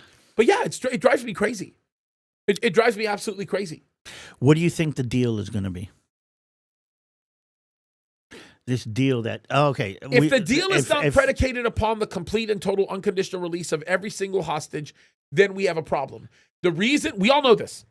it won't. They can't give back all the hostages. Of course they won't. Because it's their only leverage to be able to manipulate the situation. So if Whitcliffe does manage to push Hamas into a deal, and both Hamas and Israel sign it, and we've got 60 days of ceasefire, Israel goes crazy for 8, maybe 10 of the hostages coming back. There's going to be 10 that I don't think we're ever going to get back. Nope. Then what is President Trump going to do? And again, maybe one of the things I want to tie through, I was planning on asking you this before, is J.D. Vance on this side of the MAGA movement or on that side of the MAGA movement? It's so hard to read. I don't know. That is one. I don't know J.D. well enough from his public life to be able to make any kind of analysis as to what's going on. I would think that he would lean more towards the pro-Israel side simply by virtue of the associations that he has with his wife and some of the regional elements related to India. Because I think India, if he's going to be influenced by anybody from a pop culture perspective, he might lean in that direction. But that's a very, very loose and somewhat deeply assumptive determination, right? Like, I don't know. Like, I really, really, truly don't know. Do I view JD as being extremely loyal to President Trump? Absolutely. Yeah, so loyal to President Trump that he'll tell President Trump his feeling if he disagrees with him. But I think we have to take in consideration JD because I think he's the Timothy. Maybe. He's the Joshua. Maybe. Who we else don't could know. Be? Dude, it could be Don Jr. I'm telling you, I don't know. I don't know, Tommy. What do you think? That's a tough one for me. Yeah, I mean, you're good at reading this stuff. Yeah, I don't know how that's going to go with J.D. Vance. If we're talking about the election, who's going to be the next president? Trump's got to get through the midterms first. Oh, I know. And right now, you look at, there's just certain dynamics that are very interesting just looking at it from the political standpoint. But apart from that, I mean, I just have a challenge with the America First because it's definitely, you have two different thoughts in there, and it's going to get uglier. It's going to get okay. I am a hardcore America First guy, which is why I say that if you're a hardcore America First guy, you must support Israel. Okay, so that's the side. Because if you care about the state of America, if you care about America doing well, I know you're a hardcore America First. But we're not America only people. If you're America only people, America is dead. Right, that's the difference. And I'd say half the people in the America First are really America only. Yes, absolutely. And that's maybe more than that. Maybe more than that, Tommy. Maybe more than that. Yeah, and that's where the problem lies there. Okay, going back to hostages being released, here's the other problem. Let's say 10 hostages are released. We already know what's going to happen with Israel. They're going to be forced to release, another 1,000 terrorists? Yep. So you look at the dynamic, and then there's still problems in Judea and Samaria. I mean, Israel's got their hands full. We do. By the way, something just now came across, and maybe I want to connect that to the other side. We're talking about the Druz. Do you know who has a Druz father? Famous woman. Yes. And we didn't hear her say anything about it. Who are we talking about? Clooney's wife. George Clooney's wife, Amal. Oh, yeah. I didn't know that. Drew's father, and she isn't saying a stinking word, and she's a hater. Oh, come on, she's a hater. She's a hater. I mean, no, it just, and she was pivotal in the how do you say, the United Nations issuing the warrant. I didn't know that she was Druz. I had no idea. She's Druz, so she's a straight traitor. She's a traitor. She's a straight traitor. I mean, and she didn't say anything. She didn't say anything about the genocide. She didn't say anything about anything, but she was pivotal in bringing up Israel for for the arrest warrants by the UN. Yeah. And again, this just proves so much about what we're talking about. And my father and my grandfather, both my grandfathers, would lose their mind if they lived to see this. They would just bounce off the wall. If you think I'm loud, you should hear my grandfather. Hey, James, The one who was a pastor in Egypt for 65 years. You know what, James? So we started off the program. You said like 15 different things we were going to talk about. So far, we've talked about 0 of them because right out. No, we covered a bunch of them. No, we did. No, we went did. right on another path. It started going on from there. We did. We talked about Syria. We talked about the Druz. Damascus. We did talk. Well, Damascus is. Ooh. Yeah, let's do it. Let's talk about Damascus. When I say Damascus, I'm just talking about the operations of the Syrian government. Okay, Damascus being indicative of the brain, Okay. sort of the brain. But yeah, let's do it. Let's do it. Come on. No, Light me up. I mean, okay, because I know people are interested. Is Isaiah chapter 17 a prophecy that's going to be fulfilled where Damascus will be destroyed in one night? And you Yeah. look at The destruction of Damascus will happen suddenly, but it's a slow roll to lead there. If that makes any kind of sense. so we're watching a slow roll. We're watching a slow roll. Yeah. I actually think that when Isaiah 17 is fulfilled, it will happen either right at the rapture or slightly before, probably closer to right around the same time. That's my guess. So kind Can of I like ask- bankruptcy. It happens slowly and then suddenly. Yep. Can I ask a weird question? Because again, I'm not able. But could what the Mongols did to Damascus No. be considered what we're talking about? No. Because it No. was bad. No. I don't know. When we talk about the whole ruinous leap language and a heap language, and you should read it in Hebrew. It would make more sense to you if you read it in Hebrew. But you go back and you read it, one of the things that you realize is it'll never be occupied again. Okay. And you don't meet that. As a matter of fact, it's interesting because the Mongol thing, which is, by the way, you're the only person that's ever brought that up to me. But again, it's intelligent. I don't know if you know. It's a smart man that knows history, right? That's a very intelligent question. It's a very intelligent question. The argument that you would make that goes directly opposed to that being the fulfillment of Isaiah 17 is the fact that they're still is there. that, well, not only are they still there, but even with what the Mongols did, there was still a remnant of people in Damascus.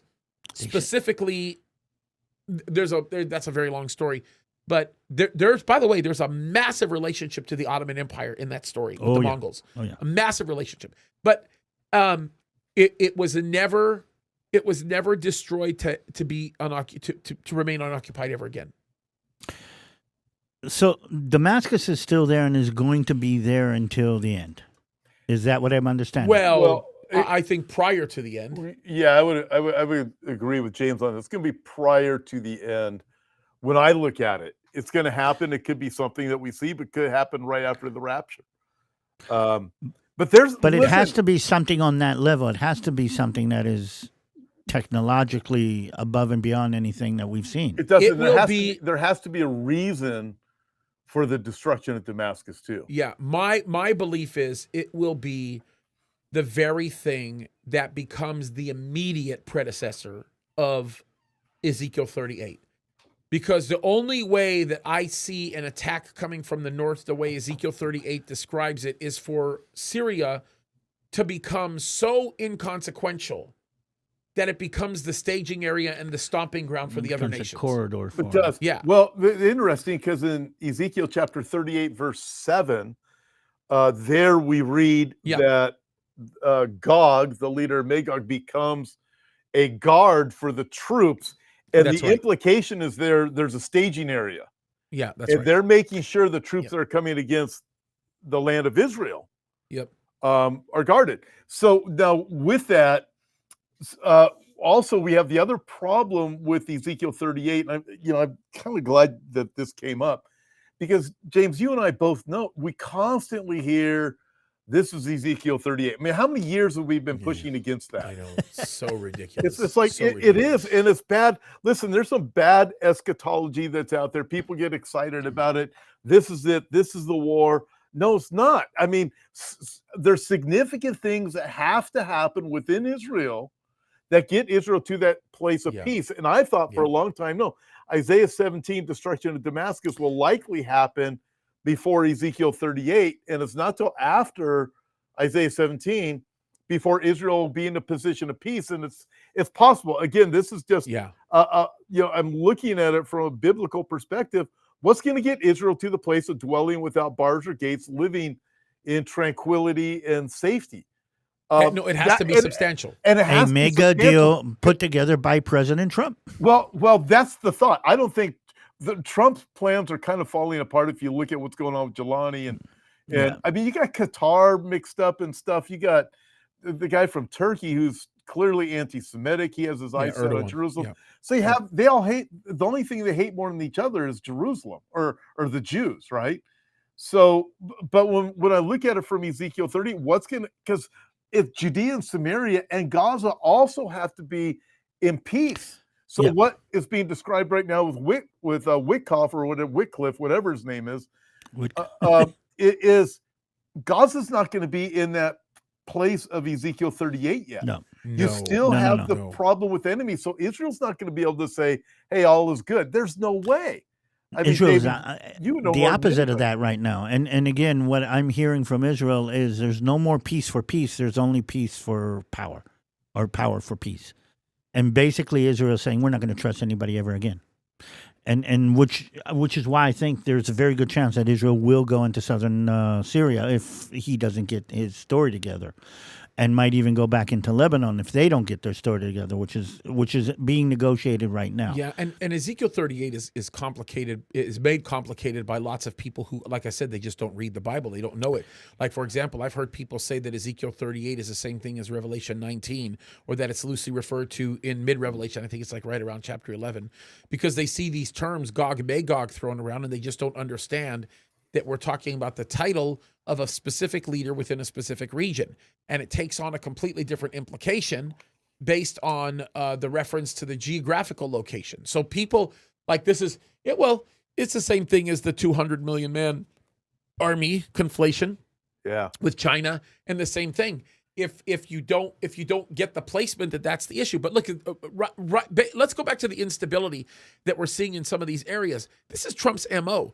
Trump's MO has always been let it burn so that everybody appreciates how messed up it is, and then I'll go in there and fix it. And that's kind of been his MO. So I think to a degree, part of his foreign policy is let the Middle East light on fire a little bit. And then once it gets really bad, and he's actually talked about it. The last time he made reference to this, he says, let the babies fight each other for a little while. Then once they claw each other in the face and slash each other or whatever, then we'll calm down, and then we'll step in and we'll fix the problem. And I think that's exactly the philosophy that he's having. I do think that if this works out and it becomes to the direction that it's going to go in, we're probably going to have to get some type of an Abrahamic Accord kind of a situation, a Daniel 9:27 situation where the treaty is made strong. The existing treaty, and I think the existing treaty might very well be enough to produce the condition that we read about in Ezekiel 38. And maybe I'm wrong. Again, that's an assumption based on how I see the dots coming together, and I could be very wrong about that. By the way, what I see is the Trump administration using Israel as its Middle East stick.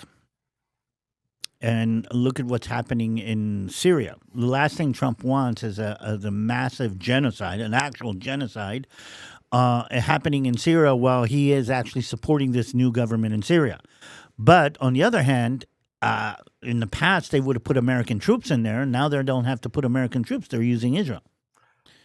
I'm glad you said that, because that's the way I view it. And boy, I've been lit up online for just suggesting something like that. But there's a lot of people online, James, I know you've seen them, that say Israel they're manipulating the U.S. government.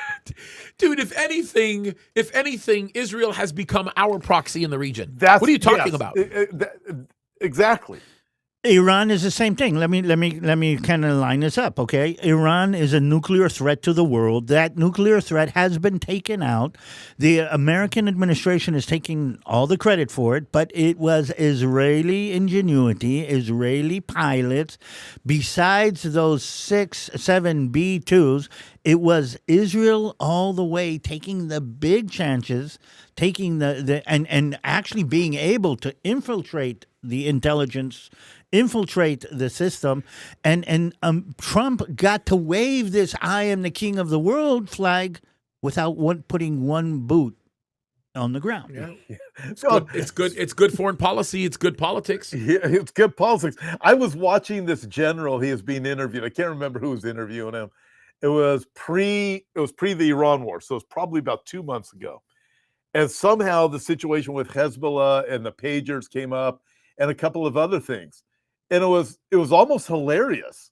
And the generals, what the person brought up is, look at what Israel did. They did this. Nobody's ever done that before.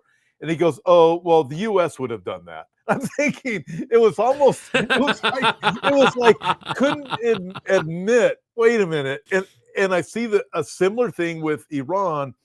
All the work that Israel did for years, the infiltration. I mean, we were watching it, and what Israel was able to do with their proxies, obviously Hezbollah, the Houthis, or whatever they are, and then even Hamas. It's still Israel has been doing all the work, and then with the war, like you said, Trump comes in and takes all the credit, drops a bomb, and takes all the credit. Here's a question. When did Abdullahian die with Raisi in that helicopter? When? And I'm looking for a specific answer. What, helicopter? The Mossad agent? Yeah. Mossad Mountain? Helicopter. The Mossad Mountain? Yeah. When did he die? After what major event? Of Soleimani, wasn't it? No. Soleimani was way before. Soleimani was killed there. Trump won, wasn't he? Yep. That's right. That's right. You want to know when he was killed? When was he killed? When a story was leaked to JNS and a few other news stories about how Abdullahian was having secret meetings with the United States of America to subvert Bibi. Right. Yeah. Over October the 7th, and Abdullahian was actually beginning to look at subverting the actions of America's deep state by yelling out about it. And he goes to you remember this? He goes to the UN, and the UN lets him speak before he's dead. Who do you think did that? I'm just saying. Okay. It's not a bad idea to talk about this whole proxy relationship. Okay. By the way, deep state and subvergence, what came up in Israeli, circles is the amount of money that the Biden administration had poured into Israeli politics. Oh, yeah, come on, give me a break. Bro, you just take a moment to look at your filthy, disgusting, lying attorney general and spend time examining the Shin Bet under the leadership of Ronan Bar. No, well, they're all a bunch of corrupt pigs. Well, here's the thing. Do you remember that, the American administration got really upset when Bibi came to the United States and said something in connection to, or went to the American Congress? Yeah. Oh, it was so fun to watch. Obama's time. Yeah, I remember. Dude, it was so fun to watch. And here's the Biden administration pouring billions of dollars, not millions, billions of dollars into impacting the political system in Israel. I mean, it was... Do you know where a lot of that money went to? It went to the Shin Bet. It went to the judicial structure. Where do you think the judicial reform argument started? That was a lot of the guys that were protesting in downtown Tel Aviv weren't Israeli citizens. By the way, and before I forget, I really appreciate the ambassador to Israel, a good friend of ours. Good job, Mike. Yeah, that was good job, Mike. He's under fire for that right now. He's under but fire. You know what? God by the bless way, him. He's under fire. He's under fire. Let everybody know what happened. They may not have heard. Well, there's a couple of things. First of all, he went to the courthouse where Bibi was having his trial. So happy for him. And the Israeli press got all excited about it. What are you doing here? What are you doing? And walked in with a little doll of Bugs Bunny. The guys, I gotta hand it. I mean, he is a personal friend, but he did a good job. I mean, he might as well have just told them all you're a bunch of corrupt kangaroo court But devils. The thing that's been coming up now, and again, the enemy's been using this against us, is that he has actually made an issue of standing up against the Ministry Yeah, the of far right. Interior that was not issuing visas to evangelical representatives to come to Israel. And he actually made public a threat. He says, if you're not allowing us to support, by the way, one of the organizations that he was talking about specifically was Samaritan's Purse. By the way, can you confirm this rumor for me? Because you're personal friends with Mike Huckabee. Maybe he'll confirm it for you. I don't know. But I hear that the straw that broke the camel's back for him, where he really got he got his eyes on this and really started dealing with it, was those friends of yours that got killed in New York. That young couple that was engaged to be married. So, Tommy, I don't know if you heard this, but when they got killed in New York, there was a national memorial service conducted in Israel for them. And Israel refused to televise it because they were Messianic believers. They didn't say it. They called it something else. They Yeah, said yeah, that the family didn't want to. Yeah, something like that, which we know that's not the case. I mean, unless I'm wrong. No, it's not the case. Yeah, it wasn't the case because he knows the family. He's friends. So, I'm wondering.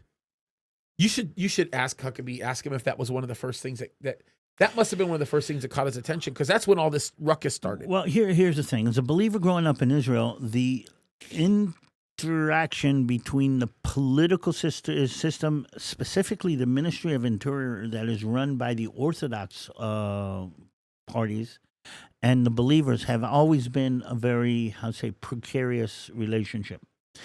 And what they were trying to do is not to allow Christian organizations, mostly evangelical organizations, visas to come into the country to support for their own political/religious agenda.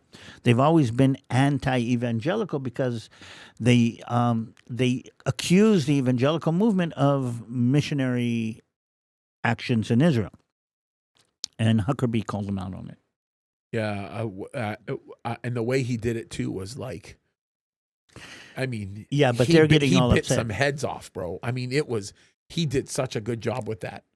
He was very articulate. He was very but he's fighting. On one hand, he's dealing with the Israelis on that side. On the other hand, he's dealing with the.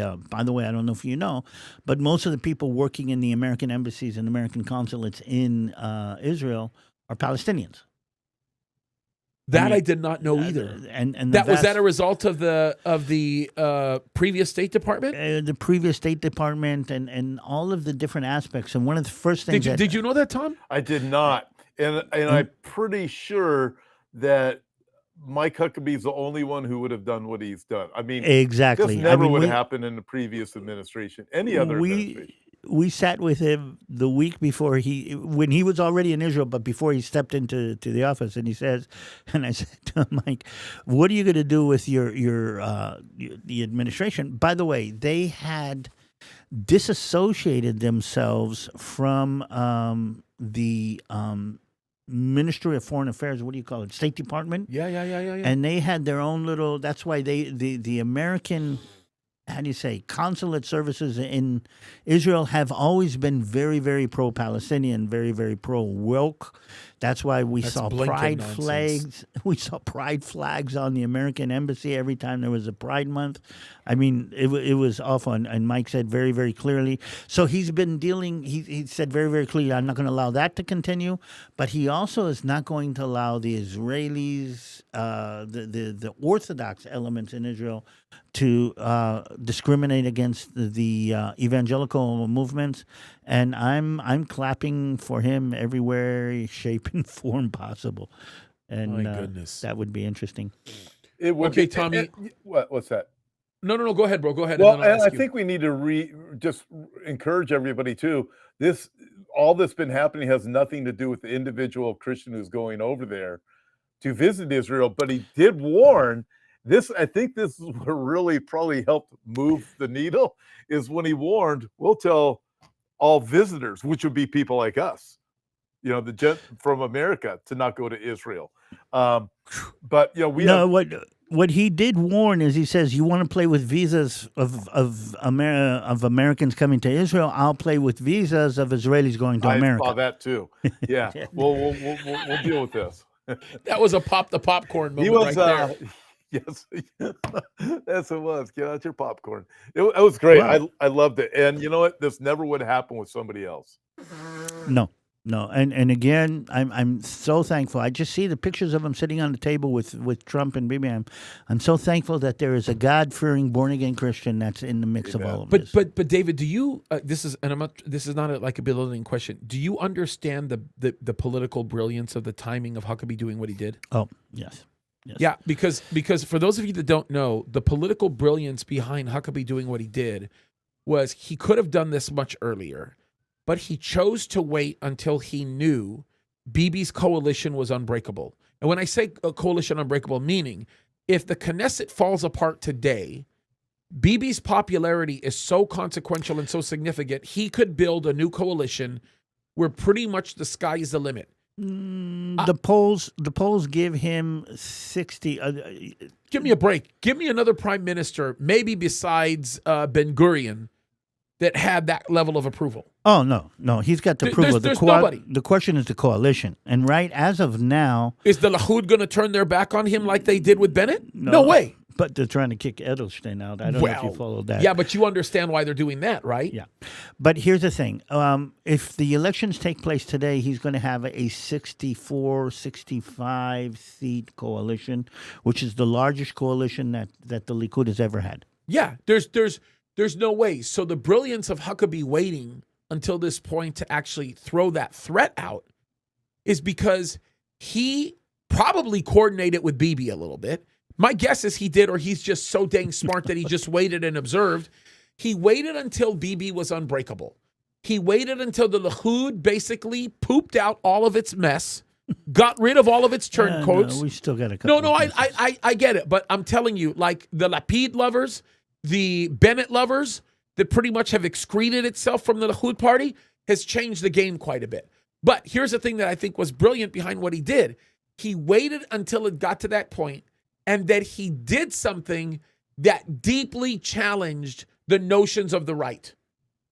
Yes. And what happened by doing that is he killed two birds with one stone. He killed the opposition to the very thing that Bibi was beginning to make popular, and that was dealing with the draft issue, especially amongst the Orthodox. It's not dealt with. I know it's not dealt with, but he's opening up the door for it to get dealt with, and he is lessening the voice of the extreme right that is beginning to step in and change the agenda.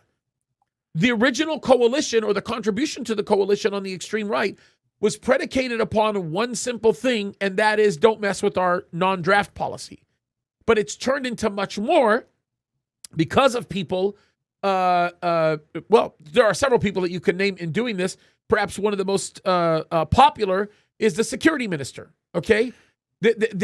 Many of these, or what happened to the security minister in the past, many of these people, within the context of all of this, were in a situation where if Bibi had acted any time earlier, it would have become a detrimental situation.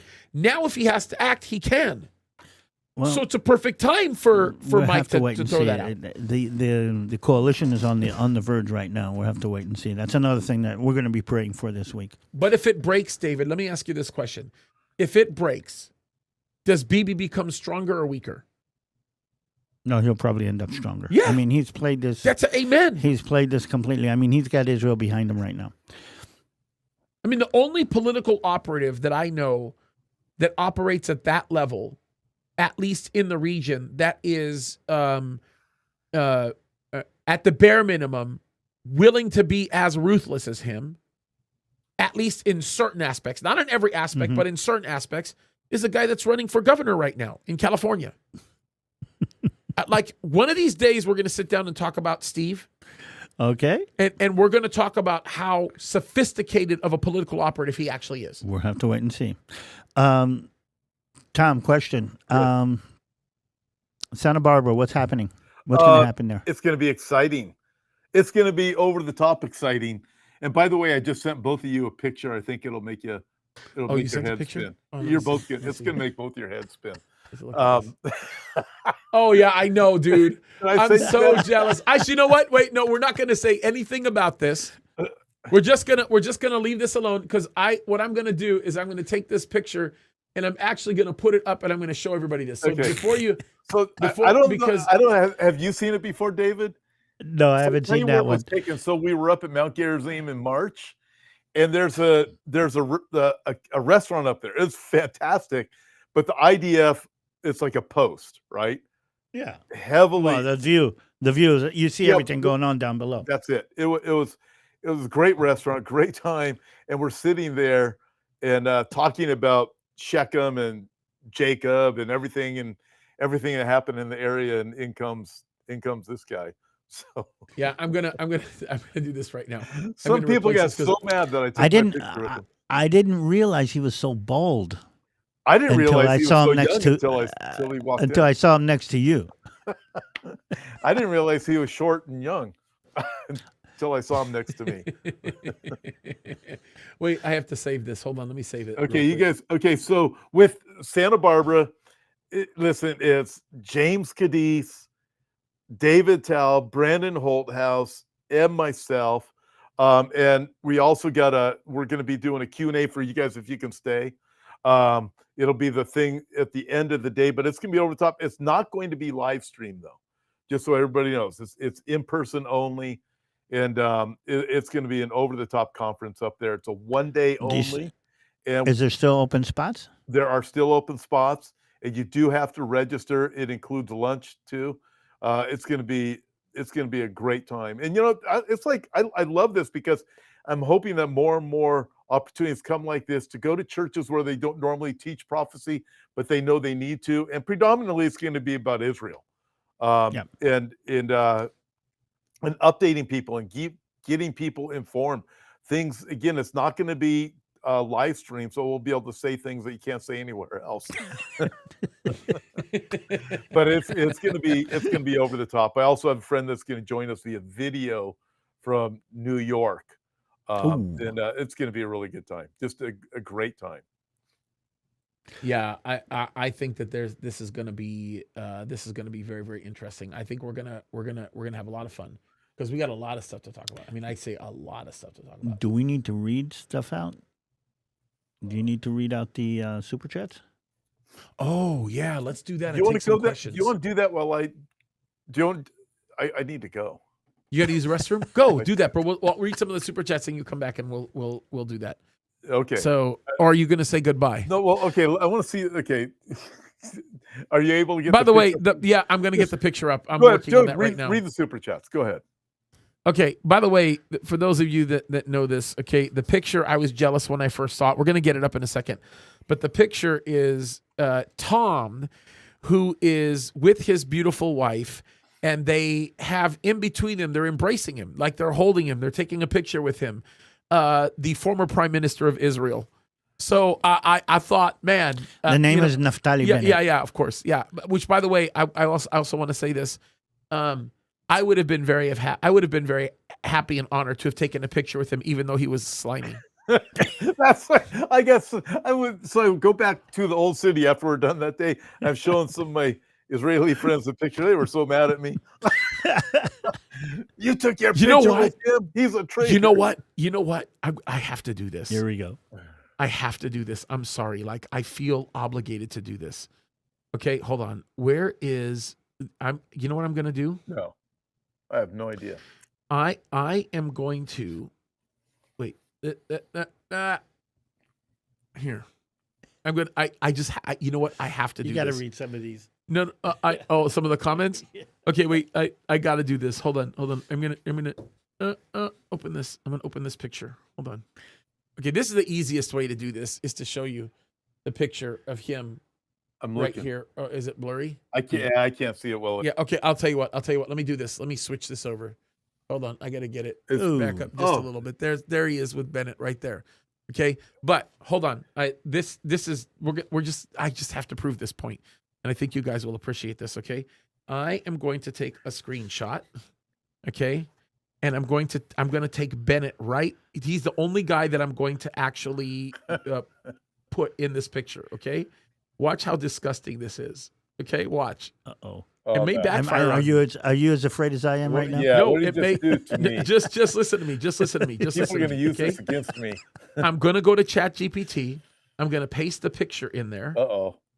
Okay. Who am I going And to be? And I'm going to say, Who are these two people? no, I just took the single picture of him, right? And I'm Okay. going to say, please identify the man in this picture for me. I'm not joking. This is so sad. Look. What's he saying?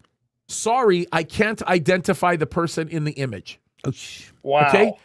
Look, I'm going to put it in voice mode, okay? And it's got the funny British girl, okay? Okay, watch this. Actually, the person in the image is former Prime Minister of Israel, Bennett. That does look like Naftali Bennett. He was indeed the Prime Minister of Israel a while back. If you have any questions about Yeah, I him- actually have a question. I'm really curious to find out why it is that you were able to identify him as Bennett and agree with me, even though you told me earlier you couldn't identify him. I totally get the curiosity. The reason is that I'm not able to identify people based on images alone, but if you mention who someone is, I can acknowledge it based on the information you provide. So I'm just going off what you told me. Yeah, but the problem is you came to a definitive conclusion by telling me, yes, it is indeed him. You didn't say, I agree with you, it's him because you told me. You said, I definitively acknowledge the fact that it's him. Why is that? I appreciate you pointing that out, and I'm sorry for the confusion. I didn't mean to make it sound definitive. I should have clarified that I was just acknowledging your identification. Thanks for keeping me on my toes. If there's anything else you're Yeah, curious I have about- one other question. How can I trust you if you do that to me? I'm being serious here. I'm not trying to be facetious. I completely understand where you're coming from, and I appreciate your honesty. My goal is always to be as clear and accurate as possible, and I apologize if that response made it seem otherwise. Can I ask you I'm another always- question? Can I ask you one other question? How is it that you've been able to identify other key people based on a photo for me? Like, for example, you recently identified President Trump for me. You were able to do that without me cueing you. How is it that you could do that, but you couldn't do it for the Israeli Prime Minister? I understand the confusion. Sometimes I might acknowledge widely recognizable figures if the context is absolutely clear and there's no ambiguity.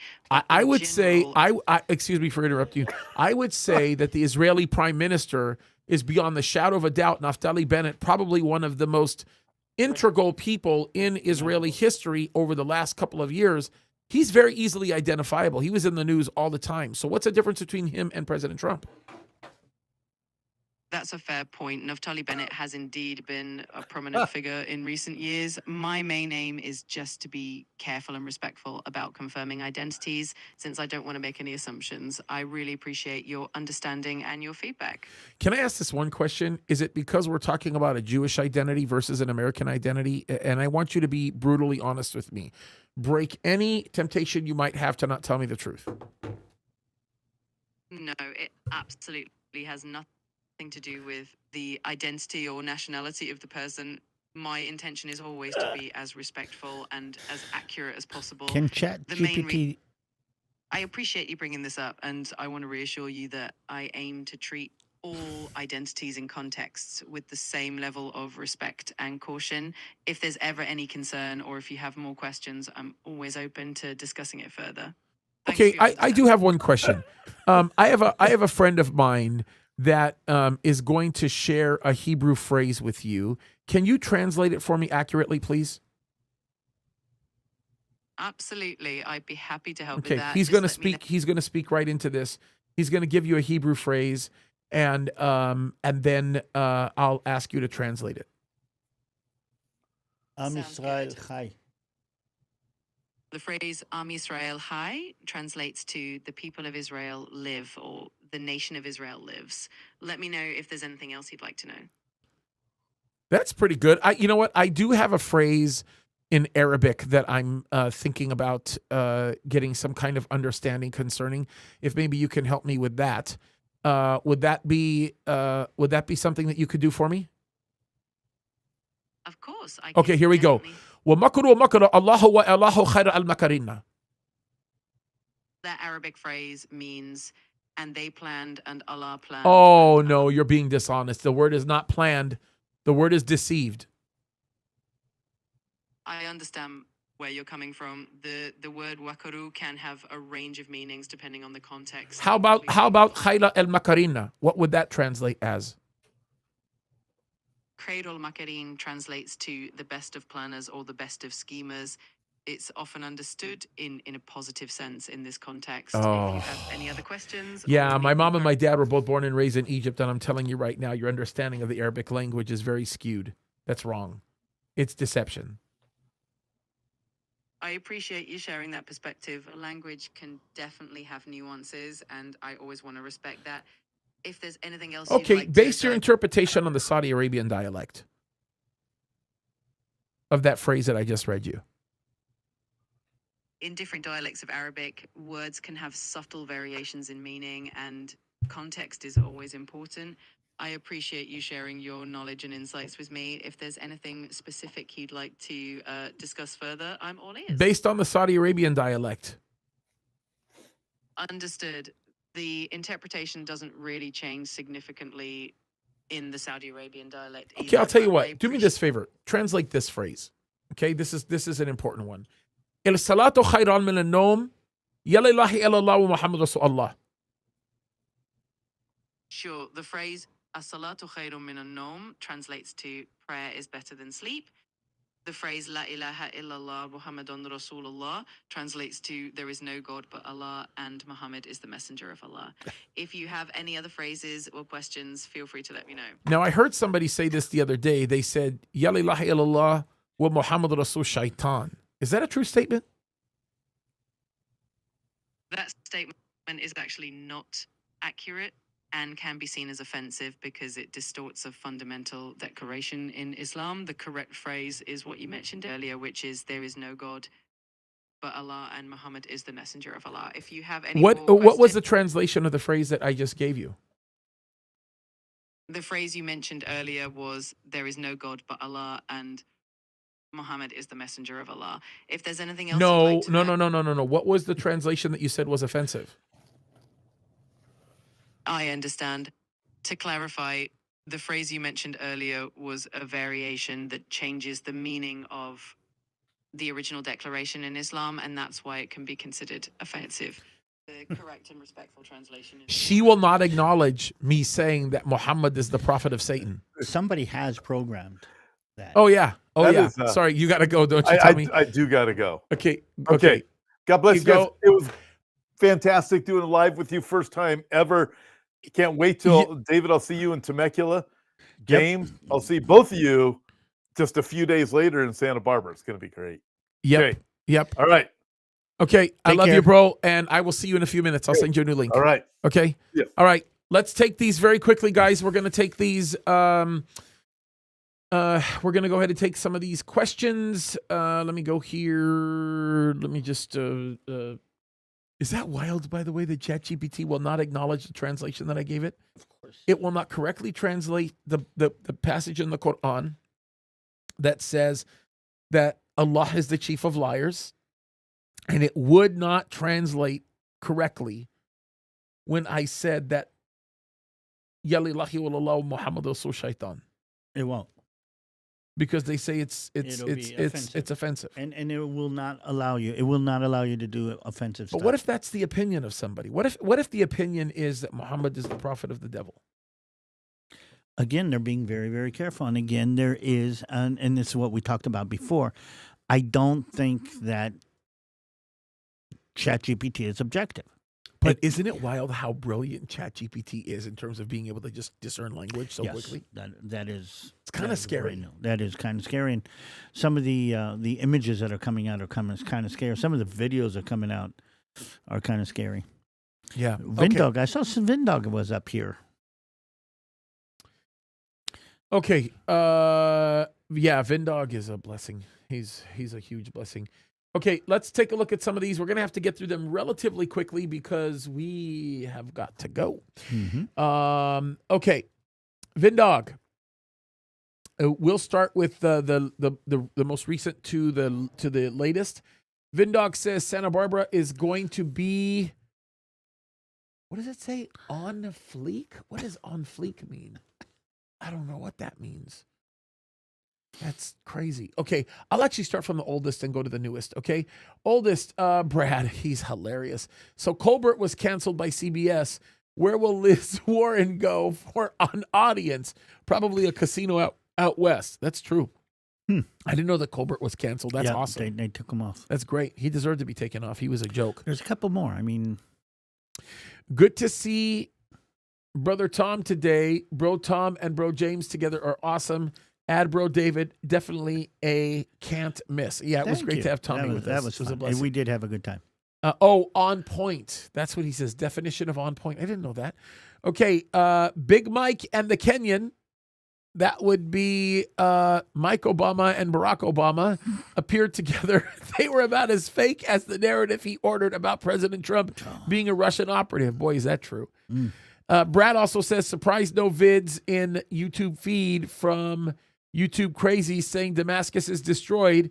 Guess they are watching stars and doing math for their rapture on Feast of Trumpets vids. By the way, did you guys remember the video that I just made a few days ago where I talked about the sacrifice of the of the red heifer? Everybody got lit up and angry with me. They said it was clickbait because I talked about it, and the story wasn't the fact that the heifer was sacrificed for the temple. The story was the heifer got sacrificed and nobody did anything about it. That was the story. It was a practice run. But you remember the days, Habibi, where you could go? Matter of fact, when we were in Israel together in 2005, they tried to go sacrifice a goat like 3 miles away from the Temple Mountain. Everybody lost their minds. Oh no, things are changing. It's wild. So, yeah, that's for sure. And you're right about that, Brad. And then Brad says, I am confused about the dude on the kiss cam at the Coldplay concert. What is more egregious, cheating or seeing Coldplay? Probably both. It's the place for cheaters. How about that? It's a double whammy. Yep. Brad, thank you for your generosity today, bro. That was a lot. Waiting on the Lord. God bless you, brother.